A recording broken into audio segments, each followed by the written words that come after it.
оқушылар, бүгін біз сіздермен нашақорлық қоғамдық дерт тақырыбында тренинг сабақ өтетін боламыз. Нашақорлыққа не жатады? Қыздар, нашақорлық дегеніміз не? Айта ғой. Нашақорлыққа есірткі жатады. Аха, есірткі тұтыну. Содан кейін тағы да не жатыр? Айта ғой. Шөп. Аха. Біз отыра ғой. Жақсы. Енді біз сол жаңағы айтқан есірткі, шөп деген есірткінің түрлерін білеміз ба? Есірткінің түрлері туралы естуіміз бар ма? Қандай есірткінің түрлерін білеміз? Орнымыздан тұрып жауап береміз, иә? Қандай? Марихуана, иә? Сосын тағы да дарын? Қоғай. Отыра ғой. Героин, марихуана және кокаин деген есірткінің түрлері бар екен. Есірткі шеккенде адам қандай болады? Адам қандай күйге түседі? Өз-өзін ұстаяқ. Керемет сезімге. Аха. Сосын Нұргүл? Керемет сезімге көрінеді. Иә, өзін күшті сезінеді, иә? Дұрыс айтасыңдар. Ал балалар, енді қазір біз тренингті бастамас бұрын ең бірінші мында тұрған қағаз кесінділерін алайық, иә? Осы қағаз кесінділері арқылы топқа бөлінетін боламыз. Кел бір-бірін алайық.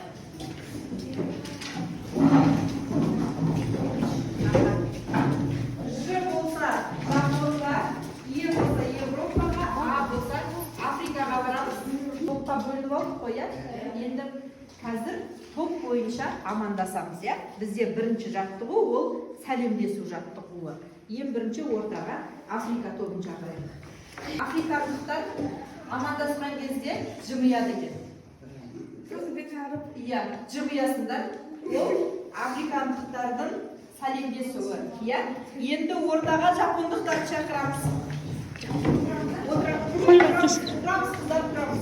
Аха, енді ортаға жапондықтарды шақырамыз. Жапондықтар бізде қалай амандасады? Бастарын еді, иә?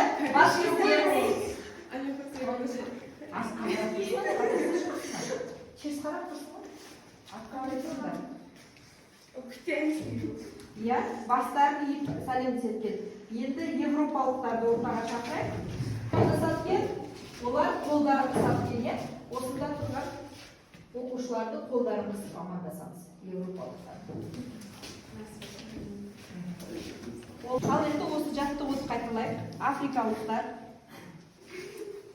жымияды, жапондықтар бастарын иеді, африкандықтар бір-бірімен амандаса салыңдар, иә? Жақсы балалар. Ал енді осы шеңберден шықпай бір тапсырма орындайық, иә? Шеңберге тұрайық. Кел Сабина. Балалар, бүгінгі тренингке қош келдіңіздер. Сіздермен бүгін жақсы бір тренинг сабақ өткіземіз деген ойдамын, иә? Тренингта өз ойымызды ашық, еш қысылмай шындықты айтамыз деп ойлаймын. Қандаймын деген сұраққа жауап берейікші? Иә? Бірінші Нұрдәулеттен бастайық. Нұрдәулеттің бір жағымды және бір жағымсыз қасиеті. Иә? Бір-бірімізді жақын тану үшін Нұрдәулеттің бір жағымды, бір жағымсыз қасиетін айта ғой. Мен жақсымын, мен жаманмын. Жақсы қасиетім жанашырмын, жаман қасиетім шыдамсыз. Жақсы. Мен жақсы қасиетім адамдарға көмектесем, жаман қасиетім кейде жұмыс істемей кетеді. Есінен шығып кетеді, иә? Мен жақсы қасиетім ақкөңілмін, ал жаман қасиетім кейде заттарды жұмыс істеуді ұмытып кетеді. Жақсы. Мен жақсы қасиетім сабырлымын, жаман қасиетім еріншек. Еріншексің. Жақсы қасиетім? Менің жақсы қасиетім қамқорлық, менің жаман қасиетім ол ұмытшақтық. Менің жақсы қасиетім сыпайымын, менің жаман қасиетім ойлау қабілетім нашар. Мен жақсы қасиетім адамгершілігім мол, жаман қасиетім ашуланшақпын. Жақсы. Менің жақсы қасиетім мейірімдімін, жаман қасиетім тез ашуланатынмын. Аха. Мен жақсы қасиетім сұлумын. Жағымсыз қасиетін? Не білуі қадағысы. Жақсы. Мен жақсы жағым адал доспын. Жағымсыз жағым?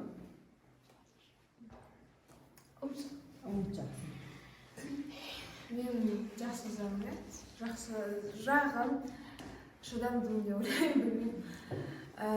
Жаман жағым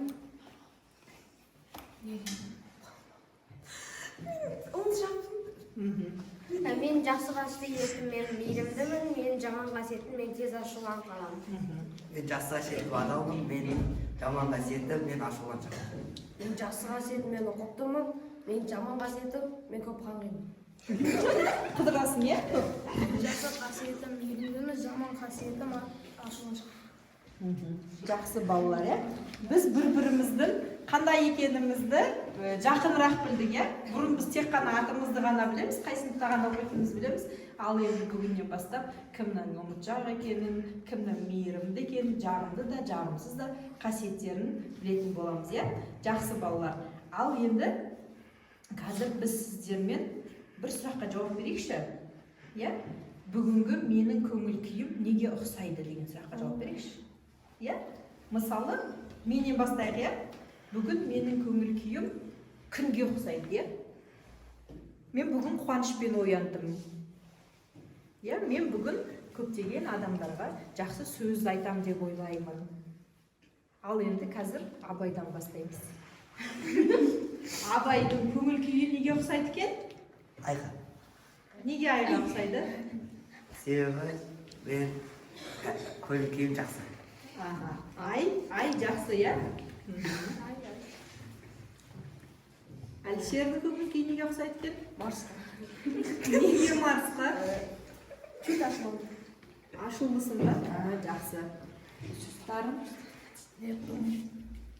Неге Нептун? Мен бүгінгі көңіл күйім Нептун себебі кейде алшақ болдым. Менің бүгінгі көңіл күйім жұлдыз. Мейірімді бол. Мейірімді болсын. Менің бүгінгі көңіл күйім Юпитер жақсы. Неге ұқсайды көңіл күйі? Юпитер. Юпитерге ұқсай ма? Неге? Өйткені көңіл күйім жақсы. Мен көңіл күйім күнге ұқсайды, өйткені мен күлімсіреп тұрмын. Мен көңіл күйім жұлдызға ұқсайды, мен жақсы. Жақсы ма? Мен көңіл күйім жұлдызға ұқсайды, көңіл күйім күшті. Күшті. Мен көңіл күйім ақ бұлтқа ұқсайды, өйткені мен қуаныптымын. Ақ бұлт, е? Жауын жауайын деп тұрған жоқ па бұлттар? Менің көңіл күйім күнге ұқсайды, өйткені мен қазақ тілін білемін. Қазақ тілі болмағанына көңіл күй күнге ұқсайды екен. Жақсы. Дұрыс, негізі балалар шынайы жауап беру керек, е? Кейбіреуінің көңіл күйі мүмкін партаға ұқсайтын шығар, мүмкін орындыққа ұқсайтын шығар, е? Неге? Өйткені мен бүгін еш нәрсе істегім келіп тұрған жоқ. Е? Қазіргі мысалы көңіл күйім, мен еш нәрсе істегім келіп тұрған жоқ, мен парта сияқты жай ғана тұрғым келіп тұр деп айтуы да мүмкін ғой, е? Ал Мен көңіл күйім жұлдызға ұқсайды, өйткені мен жадырақтым. жадырап тұрсың, керемет. Менің көңіл күйім күнге ұқсайды, өйткені бүгін Күлімсіреп тұрсың ба? Менің көңіл күйім жұлдызға ұқсайды, өйткені көңіл күйім. Жанып тұрсың, е, бүгін? Жақсы.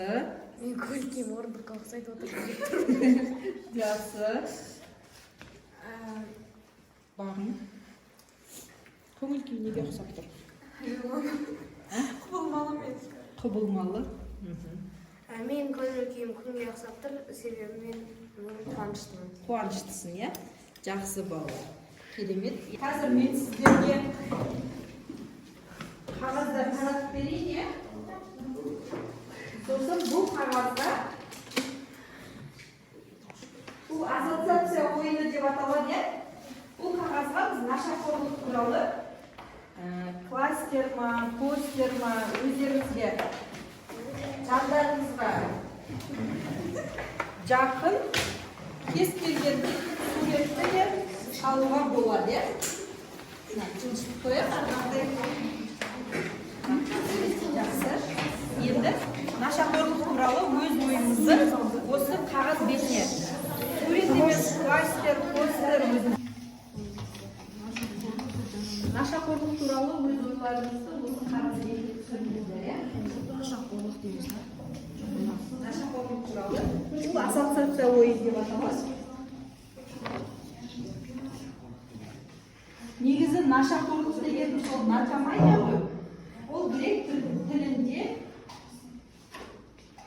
ессіз, сосын құтырыну деген сөзді білдіреді деп мағынаны білдіреді. Бұл нашақорлық деген созылмалы ауру екен. Нашақорлық деген созылмалы ауру. Енді осыған ассоциация құрастырамыз, иә? Сөздер жазайық. Сөздер жазайық. Мысалы, ортаға нашақорлық. Ортаға жауабымыз нашақорлық деп жазайық. Нашақорлық.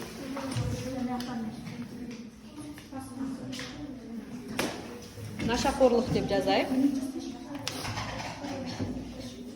Қандай жолмен құтыла аламыз? Біз қалай нашақорлық болмаймыз? Иә, сол туралы жазамыз.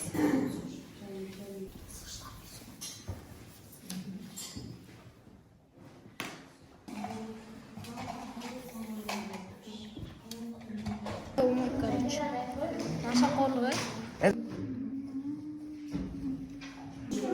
Қаржылық қиындықтар, сәтсіз отбасы, жетіспеушілік,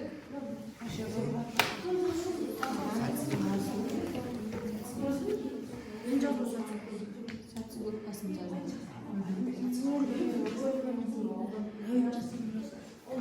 Өмірдегі сәтсіздіктер, иә? Өмірдегі сәтсіздіктер. Және дұрыстай берсін, жапондықтар ортаға шығамыз. Олдыға қайтын. Бірінші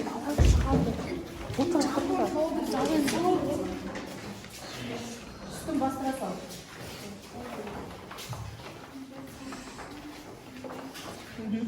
Ал салдар болдық па? Болсаңдар қарайық, иә? Ол жерде не жаздыңыз? біз бұл жерде нашақорлыққа жолдары жаздық. Нашақорлыққа алып келетін жолдары жаздық, иә? Тыңдаймыз, балалар. Нашақорлыққа қандай жолдағы адамдар тап болады деп, иә? Сәтсіз отбасы, Жетіспеушілік, достар арасында түсіністік. және қаражаттағы қиыншылық.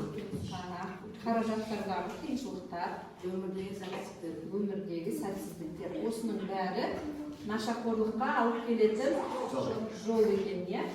Жақсы. Отырамыз. Европалықтар. нашақорлықтың арты жақсылыққа апармайды. Себебі ол өз отбасына не болмесе достарына жақсылық апармайды. Нашақорлыққа жалмау керек. Себебі ол арты жаман болады. Нашақорлықтың пайдасы жоқ. Балалар, мына жерде сіздер нашақорлық туралы жалпы мағлұмат беріп отырсыздар ғой, өз түсініктерін жазып отырсыздар. Сіздерден бұл жақта нашақорлықтан қалай құтылуға болады деген сұрақ беріліп тұр. Басқа жақсы жаққа өзгеру қажет. Иә, Өз ойыңды аудару керек. Иә, өз ойыңды аудару. Нашақорлыққа арнаған уақытыңды басқа нәрсеге қалай. Иә, жақсы, дұрыс айтады, иә? Нашақорлықпен айналысқан уақытыңды басқа нәрсеге ауыстыру керек, иә? Алмастыру керек немесе. Нашақор адам ұмытшақ болады, нашақор адам ашуланшақ болады, нашақор адамның денсаулығы құртылады. Нашақор адамда дұрыс орта болмайды. Жақсы. Нашақор адамның сипаттамасын айттыңыздар, иә? Жақсы, ойыңызға отырамыз.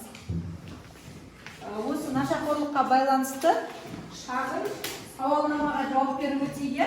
Мен қазір сіздерге сауалнама берем. Сол сауалнаманы егер келісетін болсаңыздар плюс деп, келіспейтін болсаңыздар минус деп белгі қоясыздар.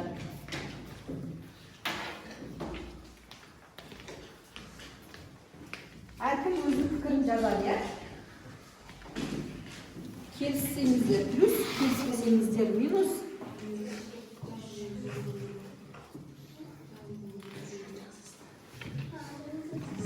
Мейлі, кез келген карандашпен, ручкамен. Ручка, карандаш ол маңызды емес. Ең бастысы жазуларыңыз көрсе болды, иә?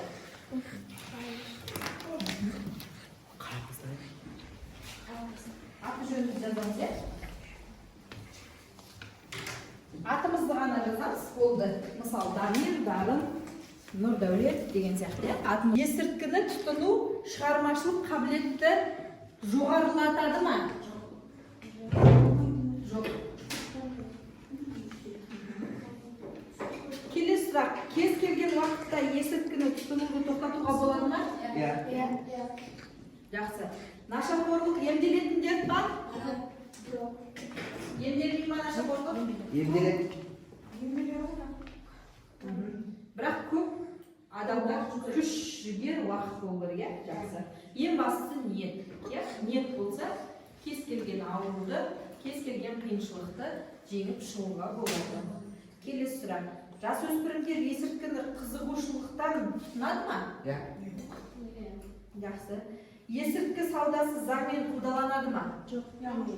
Есірткі контрабандасы үшін 15 жылдан 20 жылға дейін бас бостандығынан айырылуы мүмкін. Жақсы ма балалар? Біліп жүреміз, иә?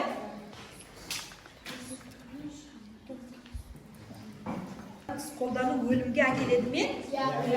Иә. Әрине әкеледі. Ал олай болса, бәріміз болсақ, тыңдаймыз. Қазір мен сіздерге қағаз таратып беремін. Сол қағаз беттеріне өз достарыңызға деген тілектеріңізді жазасыздар. Жақсы ма? Достарыңызға тілек жазасыз, иә? Ау?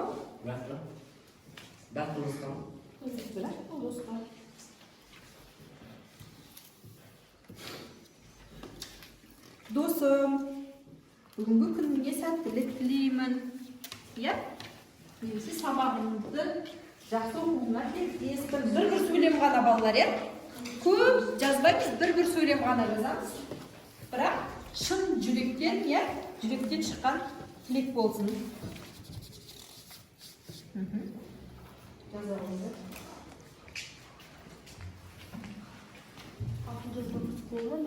Атын жазбай қойыңыздар. Просто бір тілек қана жазайық, иә? Саған бүгін сәттілік тілеймін. Немесе жазамыз. Хатымызды ораймыз. Көп сөйлем керек емес, Әлішер. Сен поэма жазасың ғой. Бүйтіп ораймыз. Қорапқа саламыз. Бұл қандай қорап білесіздер ме?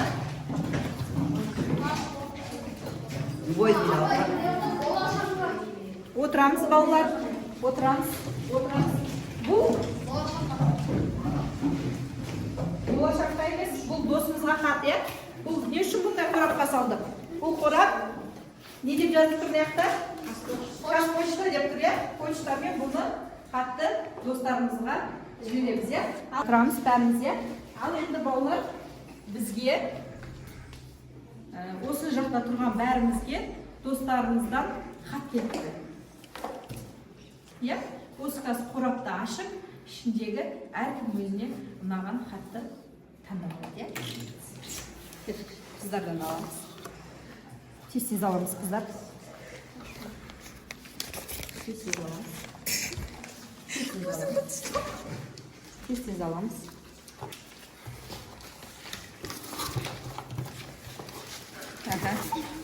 Жақсы.